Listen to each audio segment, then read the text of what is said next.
Welcome to You Make the Difference. I'm Wanda Walker, and today we're talking with Doris Mintz. Doris has a ministry to Israel. Welcome to the show, Doris. Thank you. Now tell me, what is the name of your ministry? It's called Ma'aseh Yadav, which means the works of his hands. Yeah. It comes from Psalms 111, verse 7. And so how did you get into a ministry serving the people of Israel?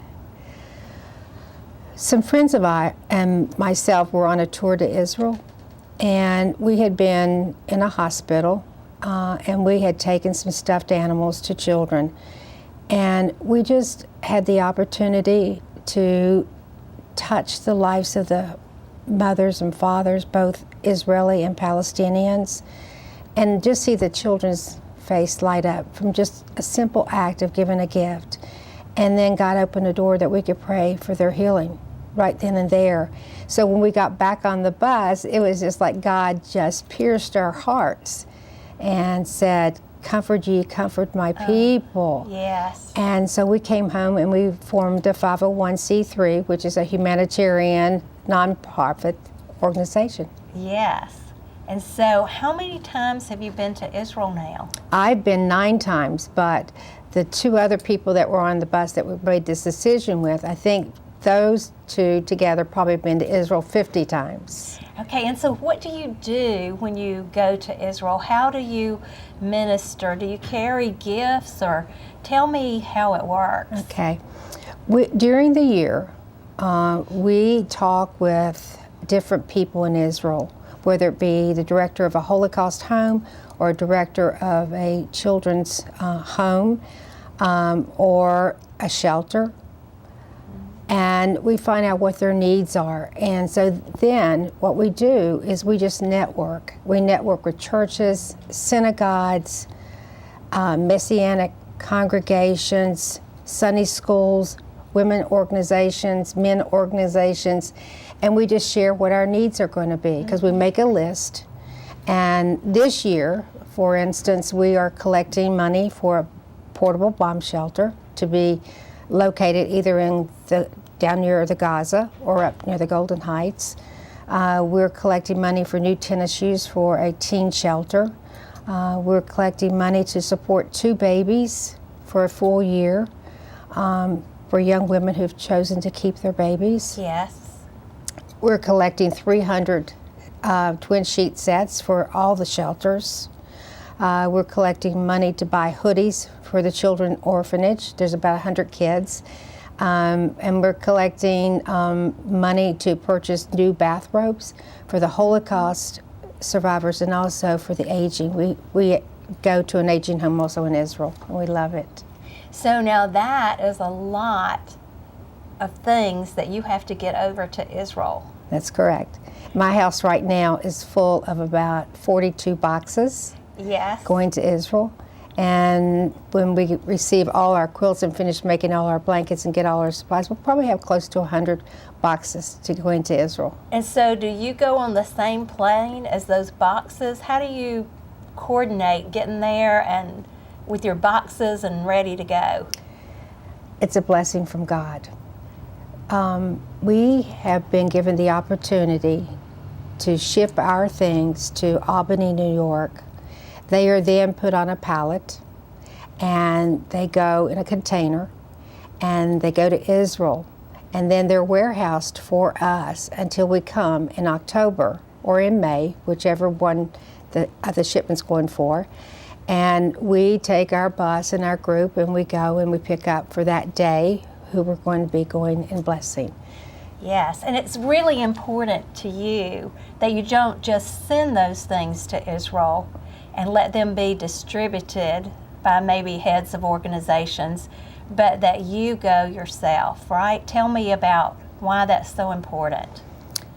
It's really important to us and the whole team, the whole Ma'aseh team, is to touch lives and to be there for them and let them know we're praying for them. Even if we're in America, we're thinking about them all year as we prepare to come and visit them.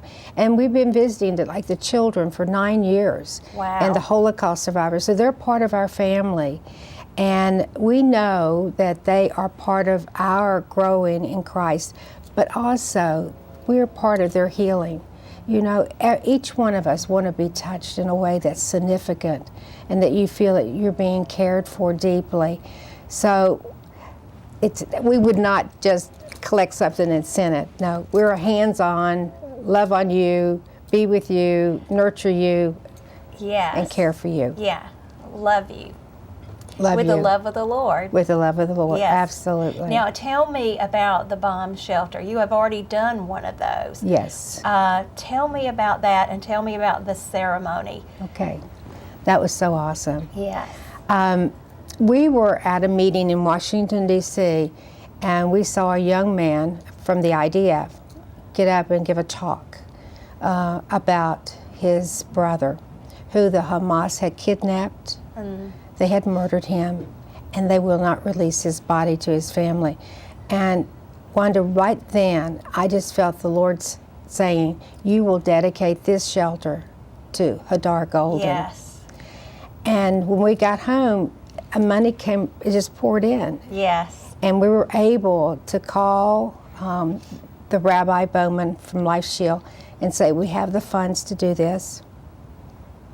Unbeknownst to us, we thought we were dedicating the shelter, and that was just it. But there's a real ceremony when you actually get there and they're placing it, because it comes in on a big semi-trailer truck. Yes. The government decides where it's going, and then the mayor of the town comes, somebody from the government comes, and then the Life Shield staff comes.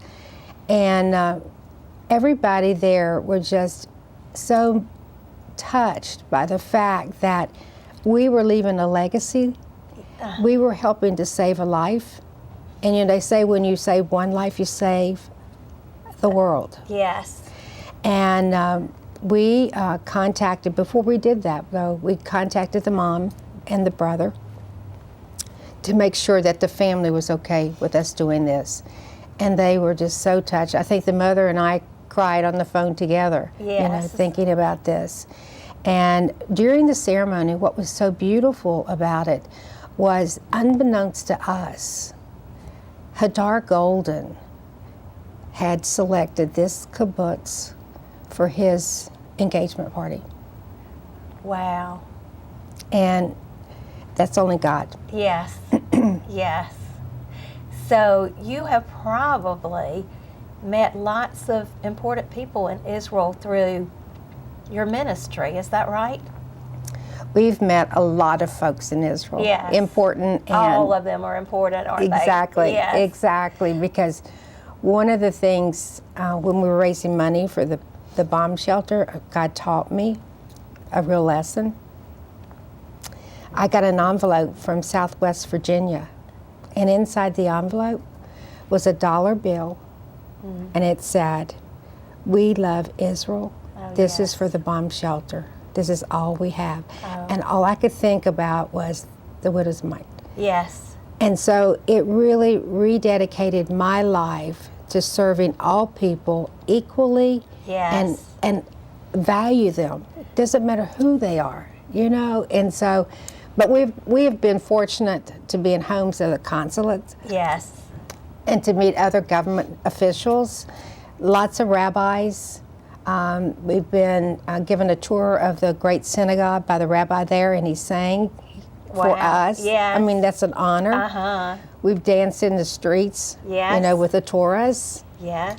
We've been in homes, you know, during Sukkot. So God is just blessing us. I said last year He just rained on us because we took 78 boxes of things, and then we're also able to do the bomb shelter. Yes, and I know, and when God does things like that, it's just like, wow, God, you are so great. Absolutely. And it's so sweet because He honors His people, doesn't He? Absolutely. Yeah. It is. You know, Genesis is, you know, that God was going to make them a great nation. Yes. And if we bless them, we'll be blessed. And also that through them, they were going to bless us. Yes. And they have, with all the technology. We forget so much comes from Israel. And also just medically too. I mean, they're on the brink of all these new breakthroughs that's going to benefit the whole world. Yes. It's amazing. It is It's absolutely amazing. Yes. In addition to giving us the gospel, right? Absolutely. Thank you for reminding me that. Yeah, Yes. that's right. Yes. So, have you encountered any obstacles or struggles as you tried to go into Israel to do your ministry? The only real obstacle, and I'm speaking for me, Yes.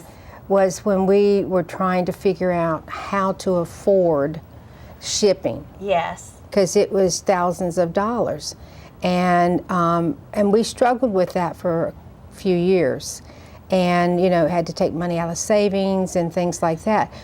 But then God opened this door through a project in New York that said, if you get it here, we'll ship it for you free, and we'll store it for you free. That is so awesome. Absolutely, and God opened that door for us, and it freed us up to be able to do more and more and more and more and more. Yeah, God has lots of resources, doesn't He? Absolutely, He does. He does. And I just feel like when we're in the kingdom, it all belongs to us because it's the inheritance that He left us, and we just connect with one another, and we're able to get great things done. Absolutely. That we wouldn't be able to get done Absolutely. by ourselves. Yes. So I just love the way He works. Now, are you ever afraid when you're in Israel? People ask me that question all the time, and I feel more safe there, I'm sorry to say, than in my own country right now, because they are so aware of what can happen, and they have the IDF everywhere. Yes. They are prepared for anything. And, we walk the streets at night. We're cautious, just like we're cautious here. We don't take chances. Yes. But we feel really safe. And we do ride the public transportation. And somebody said one day, "Are you scared on that bus?" And I said, "You know what? I'm in God's hand. I'm on God's time. Right. And I'm just going to enjoy the time He's given me. And not worry or anticipate that I'm going to have a problem, but I'm cautious. Yes. But I feel really good and safe there. And I would encourage anybody to go to Israel right now. I would. It's a life-changing event. It really is. So tell me about some of the experiences that you've had there that changed who you are. Other than just your ministry, maybe like going to the sites and those kinds of things. What has just truly impacted you in Israel?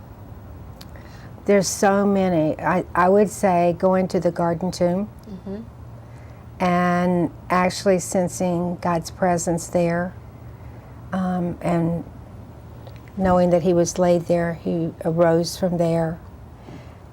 Going to Garden of Gethsemane and pray, knowing that's where He was, He prayed.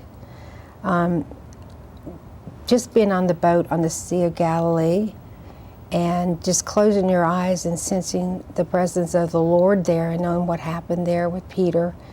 And, when we first started taking the blankets, a little lady in Arkansas who's 90-some years old made a Star of David quilt. And we were struggling with who is this quilt going to go to? This is before we started taking quilts. And we actually found the Holocaust home on our own, and we didn't know that everybody there spoke Hebrew. Yes. But the guy that took us there, he could speak both. And so he said to the director, and this is how God works, he said, "These young women have brought this quilt for someone here. They don't know who." Yes. He said, "I know." The director said, "I know," in Hebrew to him. And he told us, he says, "Come with me." And we walked to an apartment, and her name was Fanny. She was a survivor of Auschwitz. And she looked at me, and the interpreter told her that we wanted to shower her with this blanket, and that we were calling the blanket coverings of love. And we wanted her to know that the people in America was praying for her and was praying for her to have comfort going through all that she had to go through. Yes. And so she and I hugged, and she grabbed my hand and she held my hand, and we both cried. And then we put the quilt on her bed. That forever changed me. Yes. It deepened my caring for humanity. It did. To know that just one single act of kindness, and to be able to tell her that every stitch that was taken in that quilt, that the person who made that quilt prayed who was going to receive the quilt. Yes. And prayed for her comfort and her healing. And we visit Fanny every year thereafter until she died last year. Oh, yes. And then our second quilt went to a guy named Joseph. And Joseph was, he lost his whole family in the consecration camps. And he was like 4 years old when he went in.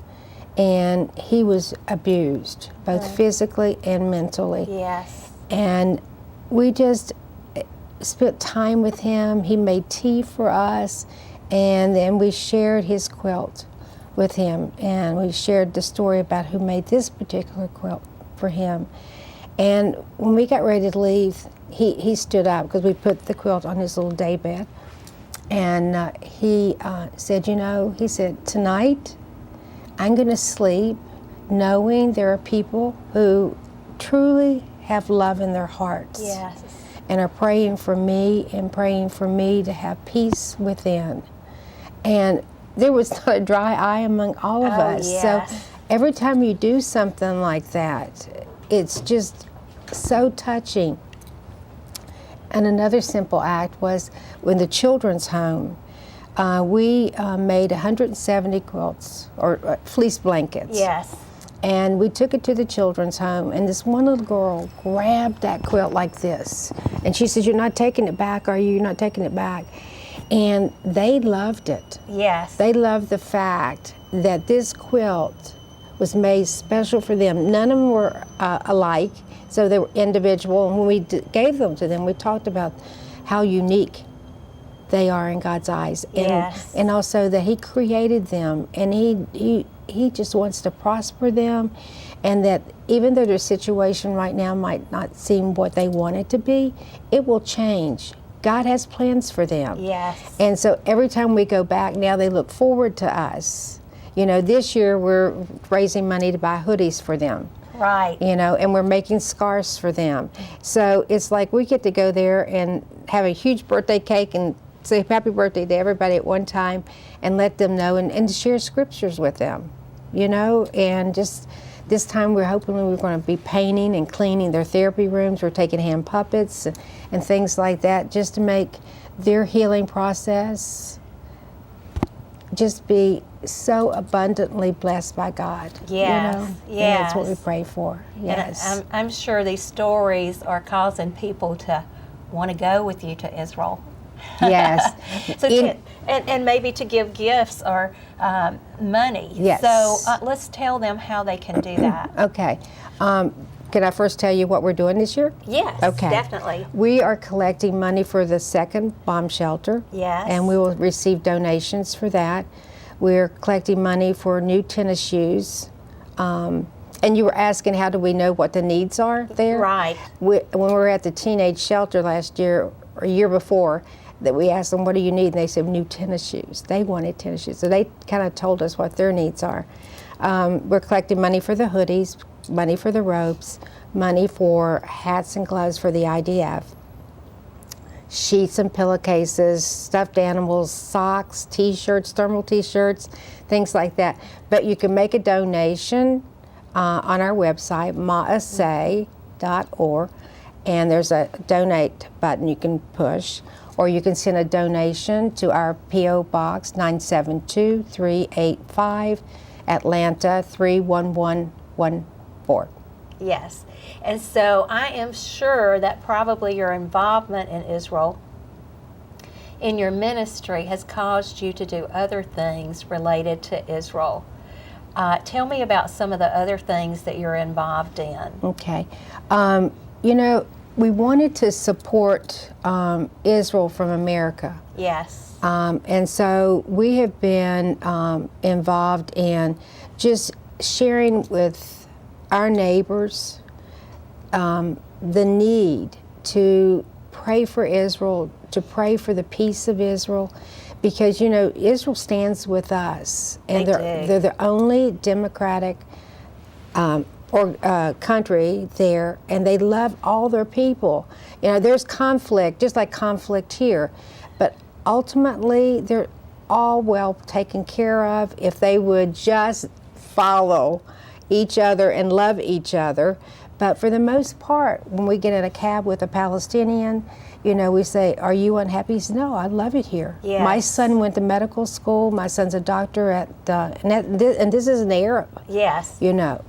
And so we just feel that by educating our people and getting them involved and getting them to support Israel, and to support them in the sense of sharing with their family, and their church. We need to be more passionate about Israel, even in our own churches, I think.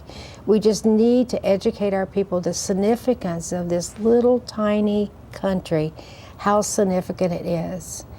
And for us, just think about it. We have eternal life. Yes, it's our homeland. Exactly, for the rabbi there who gave his life and was resurrected for us. Yes. Doesn't get any better than that, I'll tell you. That's the greatest gift ever. And sometimes, do you go to Washington to lobby for Israel? I don't do that as part of Ma'aseh. Right, but do you do it personally? I do it personally, yes. Ma'aseh is a humanitarian organization. We're not allowed to do that. So anything we do that has to do with political stuff, we do it on our own. And I'm very involved with CUFI, Christians United for Israel. I help support that, and I go to the meetings there. And I do go to APAC. I want to always say that little thing, Yes. Yes, that's great. Now tell me about CUFI a little bit. CUFI, it's Christians United for Israel, and John Hagee has been pro-Israel for a long time, longer than I've been involved in the Israeli or the Israel projects. And it provides aid. It helps build hospitals. It helps provide food, clothing, some educational stuff. It's just so pro-Israel, and it really gets the country. I mean, John Hagee's on TV all the time talking about Israel, so I love his passion, and I hope it catches, it's contagious for all other ministers to do that too. And you were telling me that you have gotten support from the First Baptist Church in Atlanta. Tell me about how that happened. We and so thankful for them. Yeah. Last year, a friend, I spoke to her, I had lunch with her, and I said, look, we want to come up with 300 quilts for the new immigrants, people coming from the Ukraine, from Africa, Russia, Turkey, France, and we want to be able to give them an everlasting covering of love. And she took it to the choir, and then she said, you need to come make a presentation to our choir. The choir members are more than 300. And so last year, they gave us 276 quilts to take to Israel. Wow. And this year, we met with their director of missions, and they have opened their doors to us to be part of their mission, one-day mission on a Sunday. And then the choir again, we made a presentation to, and they're collecting 300 quilts for us. Yes. It's amazing. So Doris, on a day-to-day basis, what keeps you going? What keeps you moving forward and planning? I know it must take all year, right? It does, and it takes a lot of energy and resources.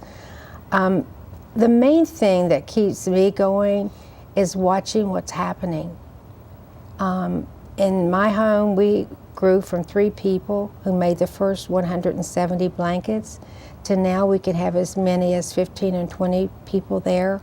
We're sewing the blankets, we're sewing incubator covers for the NUC units in the hospital. They go on top of it to shield the baby. Yes. And we make scarves. We're taking all our remnants from the fleece and we're making beautiful scarves. I saw it on the Facebook, Yeah, beautiful scarves. And just seeing that grow, and also to know that we have impacted. You know, we have Jewish people and Christians coming together, working together, loving each other in my home and now at First Baptist, because they are giving us a room to work in. That's amazing to me. That's just watching God, you know, move in ways that are so important to build that bridge between the Christians and the Jews. And also the support that we get from everybody. You know, it's kind of like I made a presentation yesterday to a big church, and they're so receptive. Yes. So receptive. And that just fills you up to do more, you know. Even if somebody says no, but they say, we're going to pray for you. I mean, it's a win, you know. So it's the networking, new friendships, meeting all kinds of pastors that you know they're praying for your ministry to grow, being able to go into the synagogues. Yes. And have the rabbis embrace us too. I mean, I just feel like this is a dream come true. It is. It really is. It's a dream come true to make a difference. Yes, and the people from Israel truly embrace American people when they come. Yes. And they appreciate America so much. It's really heartwarming. I know I was there one year for the Parade of Nations. I've done that many times. Yes. It's awesome. And I was just blown away with the reception. Yes. And it was like when America got there, when the United States got there, the crowd was excited. And they were saying, we love the United States. We do, yes, Yeah. yes. Yes, and so, I mean, it was just great. Last year we did that, and we gave 600, between Alice and Francis and myself, we gave out 600 flags. It was amazing. Yes, it was. is. They loved They it. all want an American flag. Yes. Well, Doris, I just appreciate you coming. Thank I've enjoyed this you. so much. Thank you. We could talk for a long, long time. Thank you. And I would just like to thank you for watching You Make the Difference. And if your heart has been tugged today, get in touch with Doris and see what you can do for Israel. Thank you for watching, and remember, you truly make a difference.